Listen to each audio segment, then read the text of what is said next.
Dear students, welcome to जागृति biology classes ring 1 Sitamarhi. Students, आज हम बात करने जा रहे हैं 11th क्लास के बारे में। देखिए, हम पहले कुछ वीडियो 11th का अपलोड कर चुके हैं बेसिक के नाम से। उसमें आपको हमने बताया कि लिविंग क्या होता है, नॉन लिविंग क्या होता है, इसके बारे में जानकारी दी गई है। और आज हम बात करने जा रहे हैं एक न्यू चैप्टर का नाम है cell the unit of life, कोशिका जीवन की इकाई। चैप्टर का नाम है क्लास 11th का चैप्टर 8 है cell the unit of life, कोशिका जीवन की इकाई। कोशिका जीवन की इकाई होती है। कोशिका को जीवन का इकाई कहा गया, यूनिट ऑफ लाइफ कहा गया, तो कहने के पीछे कोई रीजन होगा। तो बात कर ले, किस धरती पर जितने भी जीव है, चाहे वह साधारण से साधारण जीव हो या फिर बहुत बड़े बड़े जीव हो, जटिल प्राणी हो, इस धरती पर सबका बॉडी सेल से मिलकर के बना हुआ है। इस धरती पर जितने भी जीव हैं, सबका बॉडी सेल से मिलकर के बना हुआ है, कोशिका से मिलकर के बना हुआ है। चाहे वो यूनिसेलुलर हो, हम कहेंगे आगे चल करके यूनिसेलुलर, मल्टी सेलुलर का चर्चा करेंगे। हम साधारण से साधारण जीव का बात करें या कॉम्प्लेक्स से कॉम्प्लेक्स जीव का बात करें, एक साधारण बैक्टीरिया का बात करें या फिर धरती पर के सबसे बड़े जानवर का बात करें, हाथी का बात करें, हम व्हेल मछली का बात करें, हम किसी भी जीवों के बारे में बात करें, हम किसी एनिमल का बात करें, किसी प्लांट का बात करें, कोई फंजाई का बात करें, हम अगर किसी के बारे में भी बात किया जाए तो सबका बॉडी सेल से मिलकर के बना हुआ है, कोशिका से मिलकर के बना हुआ है। और कोशिका से मिलकर के बने होने के कारण ही कोशिका को जीवन का इकाई कहा जाता है। और यहां पर चैप्टर का नाम आपको दिख रहा है cell the unit of life. देखिए, यह 8वां चैप्टर है हमारे एनसीईआरटी बुक का। अब बहुत सारे स्टूडेंट के मन में आ रहा होगा कि सर, आपने पहला चैप्टर स्टार्ट नहीं किया और डायरेक्ट 8वां चैप्टर ही क्यों स्टार्ट किया? 8वां चैप्टर स्टार्ट करने से पहले बाकी के 7 चैप्टर को आपने क्यों छोड़ दिया? हम किसी चैप्टर को छोड़ नहीं रहे हैं, एक एक करके धीरे धीरे सबके बारे में बात कर लेंगे। आज हमने सेल स्टार्ट किया, इसलिए सेल स्टार्ट किया कि यह बेसिक चैप्टर है। इस चैप्टर के बारे में जब हम अच्छे से पढ़ाई कर लेंगे तो बहुत सारी जानकारियां प्राप्त हो जाएंगी। हमको ये जानकारी हो जाएगी कि एक सेल होता क्या है, सेल के अंदर में कौन कौन सा स्ट्रक्चर होता है, वह क्या काम करता है। आप एक चीज देखिए, हम जान लेंगे कि बड़का बड़का जीव सब के बारे में पढ़ लिए, अब पता नहीं है कि बना किस चीज से होता है। जिस चीज से बना होता है वह सेल है, सेल के अंदर में क्या होता है हमको पता ही नहीं है, तो बाद बाकी पढ़ने का कोई बेनिफिट नहीं मिलेगा। हमको ज्यादा समझ में नहीं आएगा। बेसिक है, हर जगह सेल आएगा, तो हम सेल ही स्टार्ट कर रहे हैं। जब सेल पढ़ लेंगे उसके बाद फिर आएगा बहुत सारा चैप्टर, सब उसके बारे में हम बात करते जाएंगे, एक एक करके सब चैप्टर डिस्कस करते चले जाएंगे। तो यहां पर हम बात कर रहे हैं सेल के बारे में। किसके बारे में बात हम कर रहे हैं? तो यहां हम बात कर रहे हैं सेल, कोशिका के बारे में। क्या कोशिका होता क्या है? जीवन की इकाई होती है। तो इस चैप्टर का पहला टॉपिक हम स्टार्ट करते हैं, सेल होता क्या है। हमने आपको बता दिया है कि सभी जीवों का बॉडी सेल से मिलकर के बना होता है, इसको यूनिट कहते हैं लाइफ का, जीवन का। लेकिन यह होता क्या है? हम बात कर रहे हैं सेल के बारे में। देखिए, सेल के बारे में अगर बात किया जाए तो थोड़ा सा हम एक एग्जांपल लेकर के समझते हैं। आप लोगों ने घर को बनते हुए देखा होगा, बताइए घर किस चीज का बना होता है? ईंट, बालू, सीमेंट, छड़, गिट्टी वगैरह वगैरह बहुत चीजों से मिलकर के बना होता है। लेकिन मेनली घर में क्या पाया जाता है? ईंट। जो घर है वह मेनली किस चीज से मिलकर के बना होता है? ईंट से बना होता है। एक ईंट, उसके ऊपर दूसरा, तीसरा, चौथा, पांचवा, जोड़ते जोड़ते जोड़ते जोड़ते जब बहुत सारा ईंट को जोड़ दिया जाता है, तब एक स्ट्रक्चर बनता है और उसी स्ट्रक्चर को घर के नाम से जाना जाता है। बहुत सारे ईंटों को हमने जोड़ा, जब बहुत सारा ईंट को हमने जोड़ दिया, जोड़ने के बाद एक स्ट्रक्चर बना और उसी स्ट्रक्चर का नाम घर हो रहा है। क्या है कि नहीं है? तो बताइए, जब इस स्ट्रक्चर को हम घर कह रहे हैं तो जो घर है, घर एक संरचना है। घर क्या है? एक संरचना है, और इस संरचना को बनाने वाला अगर कोई है तो ईंट है। घर एक संरचना है और इस संरचना को बनाने वाला कौन है? ईंट है। तो बताइए, घर का इकाई क्या होगा? अच्छा, इकाई का मतलब क्या होता है? एक होता है। तो कौन से एक वैसा चीज है जिससे हमारा घर बना हुआ है? ईंट है। तो घर का संरचनात्मक इकाई ईंट होगा। घर का संरचनात्मक इकाई क्या कहेंगे हम? ईंट कहेंगे, क्योंकि घर ईंट से मिलकर के बना होता है। घर किस चीज से मिलकर के बना होता है? ईंट से मिलकर के बना होता है। इसलिए घर के बारे में बात करें तो घर का संरचनात्मक इकाई ईंट होगा कि नहीं होगा? तो बताइए, जिस तरह से घर एक संरचना है और उस संरचना को बनाने वाला ईंट होता है, उसी तरह से अगर बात करें हम अपना शरीर के बारे में, तो हमारा शरीर भी एक संरचना है। हमारा शरीर भी एक संरचना है और हमारे शरीर को बनाने का काम कोई और नहीं, कोशिका करता है। हमारे शरीर को बनाने का काम कौन करता है? कोशिका करता है कि नहीं करता है? तो कोशिका क्या होगा? हमारे शरीर का संरचनात्मक इकाई होगा। होगा कि नहीं होगा? तो कोशिका जो होता है हमारे शरीर का संरचनात्मक इकाई होगा कि नहीं होगा? हमारे शरीर को बनाने का काम कर रहा है, तो हम कहेंगे कि cell is the structural unit of body. किसी भी शरीर का, दुनिया के कोई शरीर हो, आम, लीची, बेल, कटहल, पपीता, धान, गेहूं, मक्का, ज्वार, बाजरा, सरसों, तोरी, तीसी, राई, ककड़ी, खीरा, लौकी, गाजर, चुकंदर, धनिया, पुदीना।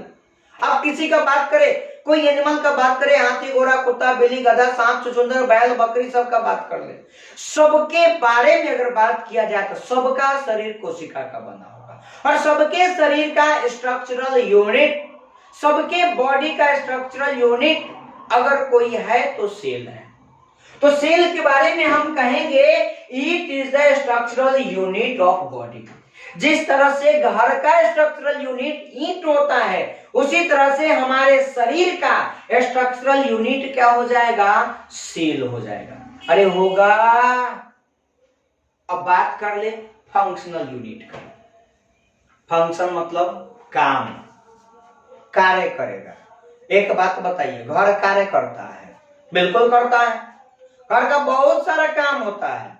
यह हमको ठंडी से बचाता है, गर्मी से बचाता है, धूप से बचाता है, बरसात से बचाता है, जंगली जानवर से बचाता है, चोर उचक्का सबसे बचाता है। बताइए, क्या घर हमको बचाने का काम कर रहा है कि घर का काम हुआ कि नहीं हुआ?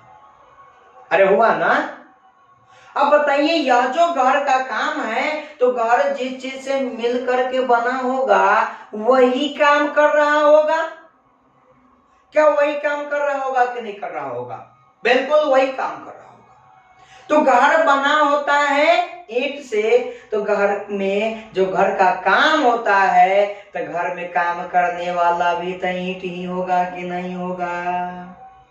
ईंट हो जाएगा काम करने वाला।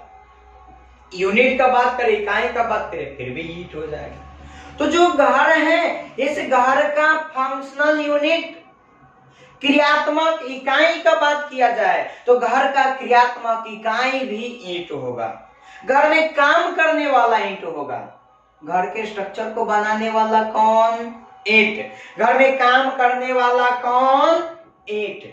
अच्छा, एक चीज बताइए, तो हमने कहा जब ये घर का तुलना हम अपने शरीर से किया तो घर का संरचनात्मक इकाई ईंट, तो हमारे शरीर का संरचनात्मक इकाई कोशिका। घर का क्रियात्मक इकाई ईंट, तो हमारे शरीर का क्रियात्मक इकाई कौन? बात कर ले हमारे शरीर के काम के बारे में। देखिए, अभी हम आपको पढ़ा रहे हैं, बोल रहे हैं, हम अपने हाथ को हिला रहे हैं, चल रहे हैं, हंसते हैं, बोलते हैं, रोते हैं, सोते हैं, खाते हैं, हम नाचते हैं, गाते हैं, कोई भी काम करते हैं। हर काम करने के लिए बताइए, अभी हम हाथ ऊपर उठाए, नीचे उठाए, तो यह ऊपर नीचे हो रहा है, मतलब कि यहाँ पर जो कोशिका होगा ना, वही कोशिका हम लोगों को सहायता कर रहा है, मतलब सारा काम करने वाला कोशिका। क्या होगा कि नहीं होगा? तो हमारे शरीर का संरचनात्मक इकाई कौन? कोशिका। हमारे शरीर का क्रियात्मक इकाई कौन होगा? कोशिका हो जाएगा। तो यहां पर बोर्ड पर लिखा हुआ है सेल के बारे में। तो जो चैप्टर हमारा है cell the unit of life, उसमें हम बात कर ले सेल के बारे में। तो सेल के बारे में, सेल के हिंदी कोशिका होता है। सेल की हिंदी क्या होता है? कोशिका। ये कोशिका होता क्या है? तो कहता इट इज द, यह होता है स्ट्रक्चरल, मतलब संरचनात्मक। स्ट्रक्चरल के हिंदी क्या हो जाएगा? संरचनात्मक। फंक्शनल की हिंदी क्या होगा? क्रियात्मक। फंक्शनल की हिंदी क्या हो जाएगा?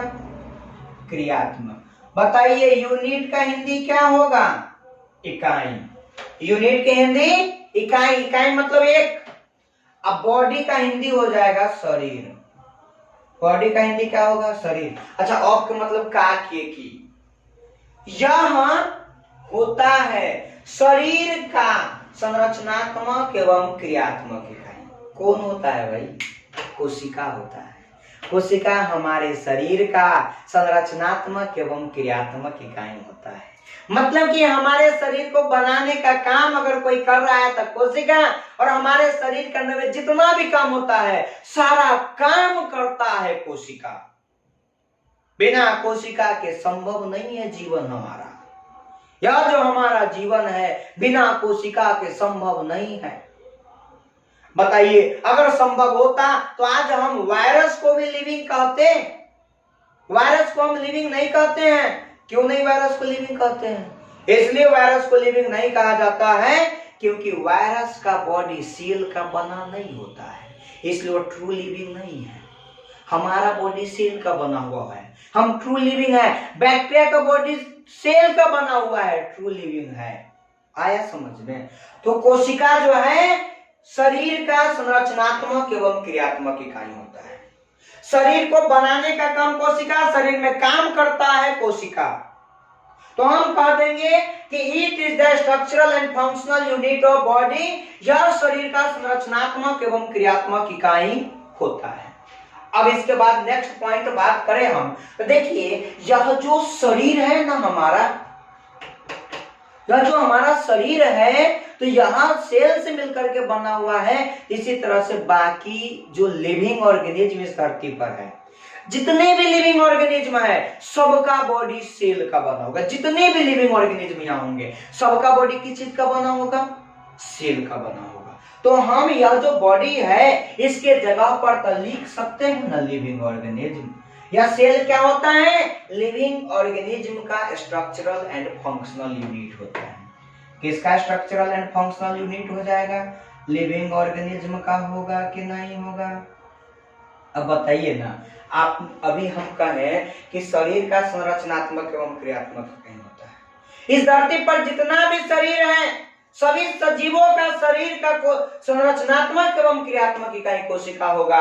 या तो शरीर कह दीजिए या सजीव जीव कह दीजिए। लिविंग मतलब सजीव होता है।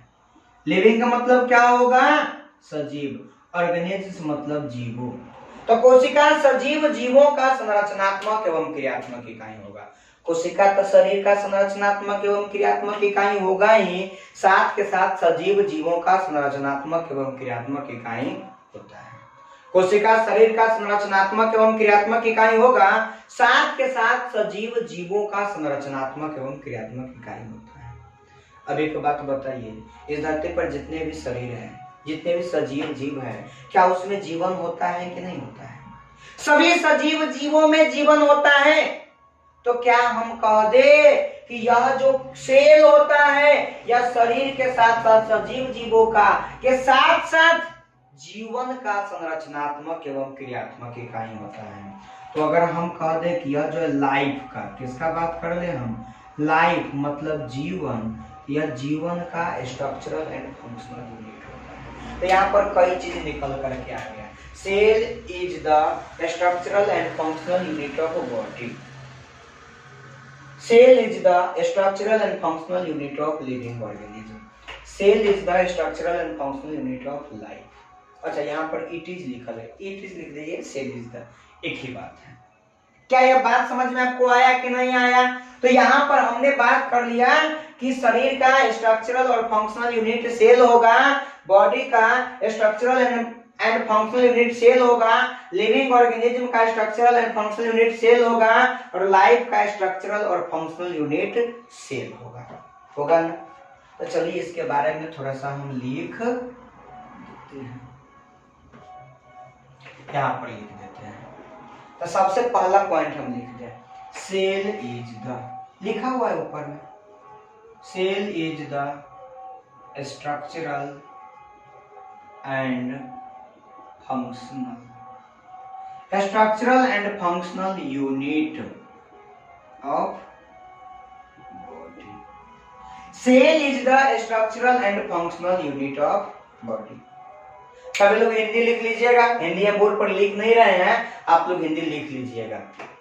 इसका हिंदी हो जाएगा, कोशिका शरीर का संरचनात्मक एवं क्रियात्मक इकाई होता है। क्या लिखना है? कोशिका शरीर का संरचनात्मक एवं क्रियात्मक इकाई होता है। लिख लीजिएगा सभी लोग। अगला पॉइंट का बात करते हैं। Cell is the structural and functional unit of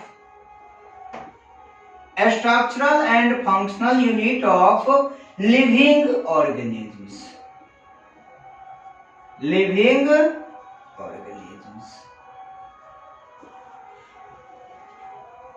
कोशिका सजीव जीवों का संरचनात्मक एवं क्रियात्मक इकाई होता है।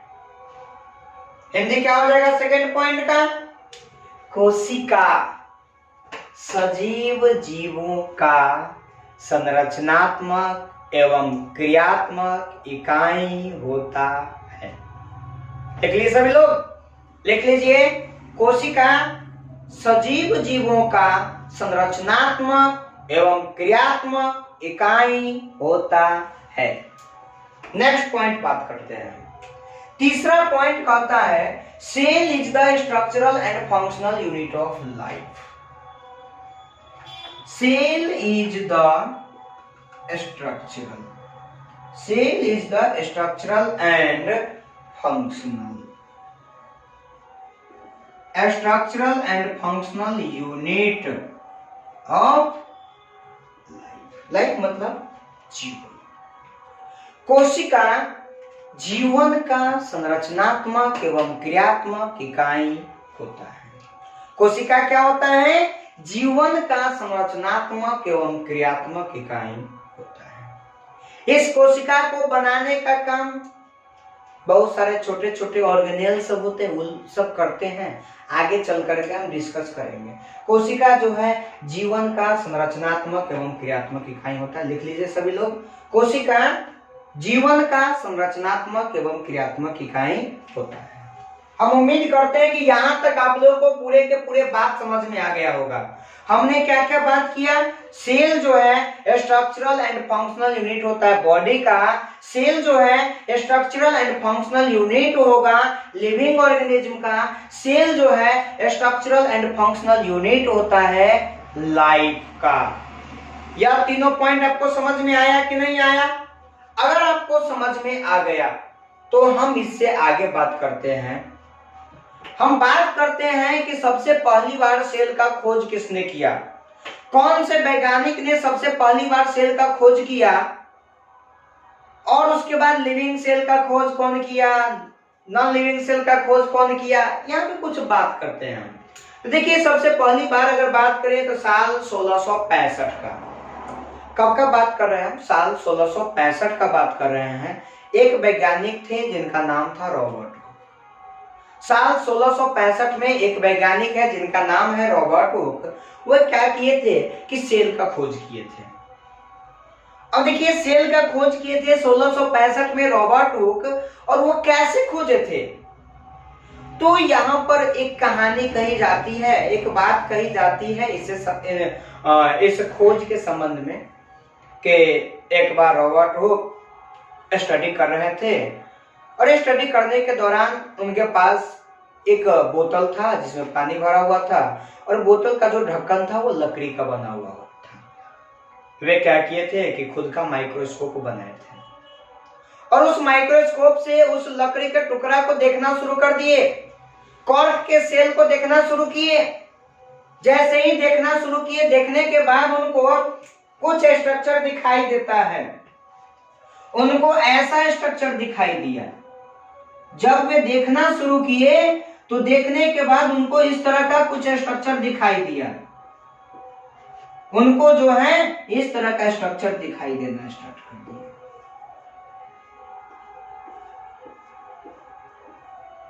यहां पे छोटा छोटा स्ट्रक्चर दिखाई दिया, कमरा दिखाई देने लगा, लिटिल रूम दिखाई दिया, मधुमक्खी के छत्ता के समान। किसके समान? मधुमक्खी के छत्ता के समान दिखाई दिया, और इसी को इन्होंने नाम दे दिया सेलुला। इसी को क्या कहा गया? सेलुला, जिसका मतलब होता है सेल, कोशिका।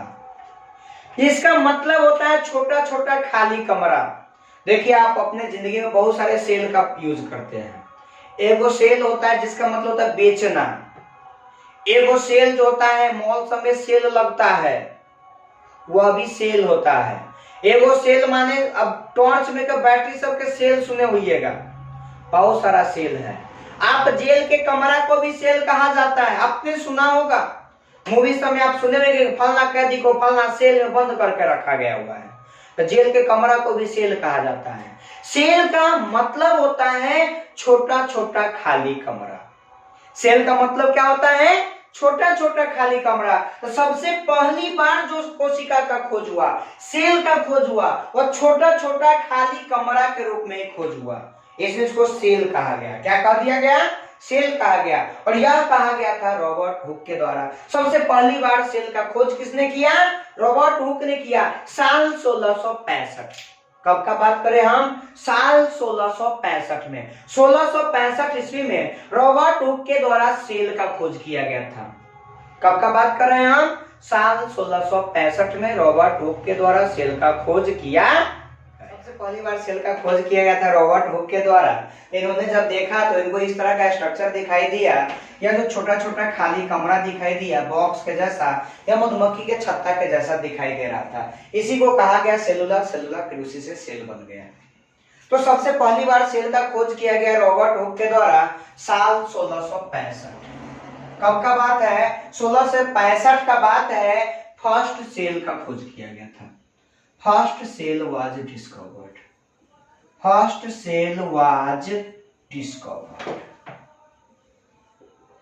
First cell was discovered. पहला कोशिका का खोज किया गया था। सबसे पहली बार कोशिका का खोज अगर किया गया तो उस वैज्ञानिक का नाम था रॉबर्ट हुक। क्या नाम है वैज्ञानिक का? Robert Hooke. साल 1665। अच्छा यहीं पर लिख देते, 1665 का बात है। कहां से खोजा गया था? कॉर्क सेल से। कहां से बात किया जाए? कॉर्क सेल से खोजा गया था। और इस सेल के बारे में बात किया जाए तो सेल कैसा था? डेड था। कैसा था? डेड था कि नहीं था? मृत था। सबसे पहली बार खोजी गई कोशिका मरी हुई कोशिका थी, मृत कोशिका थी। साल 1665। उसके बाद नेक्स्ट पॉइंट अगर बात करें, देखिए डेड का मतलब मृत होगा। कॉर्क सेल छाल का कोशिका। कॉर्क सेल का मतलब अगर बात किया जाए तो छाल का कोशिका होगा। प्रथम बार खोजा गया था कोशिका। सबसे पहली बार कोशिका का खोज किसके द्वारा किया गया? रॉबर्ट हुक के द्वारा साल 1665। नेक्स्ट साइंटिस्ट के बारे में अगर बात किया जाए तो इनका नाम है एंटन वॉन लीवेनहुक। साइंटिस्ट के बारे में अगर बात किया जाए तो एंटन वॉन लीवेनहुक। साइंटिस्ट का नाम क्या है? एंटन वॉन लीवेनहुक। एंटन वॉन लीवेनहुक। अब बताइए यार, जो एंटन वॉन लीवेनहुक है, इस एंटन वन लीवेनहुक के बारे में बात किया जाए तो बात है साल 1674 का। कब का बात है? साल 1674 में सबसे पहली बार लिविंग सेल का खोज किया गया था। यह जो एंटन वन लीवेनहुक थे इनके द्वारा। इन्होंने क्या किया था? बरसात के पानी, बरसात का समय था, बरसात का जो पानी था वो पानी को लेकर के माइक्रोस्कोप से देखे। जब माइक्रोस्कोप से इन्होंने देखा तो उस पानी के अंदर में बहुत सारा छोटा छोटा छोटा छोटा वहां पे ऑर्गेनिज्म दिखाई दिया जो बहुत तेजी से चल रहा था। उन्होंने कहा कि ऐसा मॉलिक्यूल है जो चलता है, लिविंग है, खुली आंखों से दिखता नहीं है। नाम रखा गया एनिमैल्क्यूल। तो वह जो था सबसे पहला लिविंग सेल का खोज किया गया था। सबसे पहला लिविंग सेल का खोज किया गया एंटन वन लीवेनहुक के द्वारा साल 1674 में। तो यहां पर लिख देते हैं फर्स्ट, पहली बार लिविंग सेल वाज डिस्कवर्ड। प्रथम जीवित कोशिका का खोज किया गया। सबसे पहली बार जीवित कोशिका का खोज अगर किसी वैज्ञानिक के द्वारा किया गया तो वह थे एंटन वन लीवेनहुक। तो यहां पर लिख देंगे हम प्रथम जीवित कोशिका का खोज किया। इन्होंने क्या किया? प्रथम जीवित कोशिका का।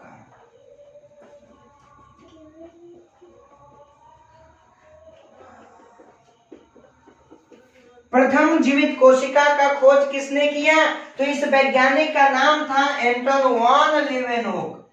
वैज्ञानिक का क्या नाम है? एंटन वन लीवेनहुक ने सबसे पहली बार क्या किया? कोशिका का खोज किया कि नहीं किया? फिर बाद में समय बीता तो साल 1831 में रॉबर्ट ब्राउन, वैज्ञानिक का नाम क्या है? Robert brown discovered nucleus in 1831। 1831 ईस्वी में 1831 ईस्वी में रॉबर्ट ब्राउन के द्वारा, किसके द्वारा? इस रॉबर्ट ब्राउन के द्वारा केंद्रक का खोज किया गया। किसका खोज किया गया? केंद्रक का खोज साल 1831 ईस्वी में। कब का बात करें हम? साल 1831 ईस्वी में रॉबर्ट ब्राउन के द्वारा केंद्रक का खोज किया गया था। किसके द्वारा खोज किया गया था? रॉबर्ट ब्राउन के द्वारा केंद्रक का खोज किया गया। तो देखिए आज हमने क्या क्या पढ़ा। हमने चैप्टर के बारे में बताया कि दुनिया के सभी जो जीव है इस धरती पर सबका बॉडी सेल का बना होता है। सेल जो होता है बॉडी का स्ट्रक्चरल और फंक्शनल यूनिट होता है, या फिर कह सकते हैं सेल जो होगा यह लिविंग ऑर्गेनिज्म का स्ट्रक्चरल एंड फंक्शनल यूनिट होगा, या फिर कह सकते हैं सेल लाइफ का स्ट्रक्चरल और फंक्शनल यूनिट होता है। अब बात करें सबसे पहली बार सेल का खोज किया गया था रॉबर्ट हुक के द्वारा साल 1665 में। यह सेल जो है पहला सेल था, कॉर्क सेल से खोजा गया था और डेड था। उसके बाद 1674 में एंटन वन लीवेनहुक के द्वारा सबसे पहली बार लिविंग सेल का खोज किया गया। यहाँ पर देखिए सबसे इंपॉर्टेंट पॉइंट, यहाँ पर लिविंग सेल का खोज किया गया। और 1831 ईस्वी में रॉबर्ट ब्राउन के द्वारा न्यूक्लियस का खोज किया गया। हिंदी में हम लिख देते हैं 1831 ईस्वी में रॉबर्ट ब्राउन ने केंद्रक का खोज किया। केंद्रक का खोज किया। कब किया? 1831 ईस्वी में। कब किया गया? 1831 ईस्वी में केंद्रक का खोज रॉबर्ट ब्राउन के द्वारा किया गया। क्या यह बात आपको समझ में आ गया? हम उम्मीद करते हैं कि आज हमने जो कुछ भी आपको बताया सबके सब आपको समझ में आ गया होगा। तो आप लोग जो है इसको अच्छे से कंप्लीट कर लीजिएगा, अच्छे से मेहनत करिए, पढ़ाई करते रहिए। पढ़ाई करें तो ऐसे करें लगे कि आप पढ़ाई कर रहे हैं। आत्मसंतुष्टि होना जरूरी होता है। आप पढ़ाई करते हैं और आपको संतुष्टि हो रहा है कि हाँ हम रियल में पढ़ रहे हैं, चलिए अच्छी बात है। आत्मसंतुष्टि होना चाहिए। बहुत ऐसा न होगा जब पढ़बो नहीं करेगा और वो कर आत्मसंतुष्टि संतुष्टि है, तो पढ़बे नहीं करेंगे तो संतुष्टि नहीं रहेगा। ऐसा नहीं करना है, पढ़ाई आपको करना है अपना जिंदगी बनाने के लिए। मेहनत करते रहिए, पढ़ाई करते रहिए। फिर मिलते हैं अगला वीडियो में।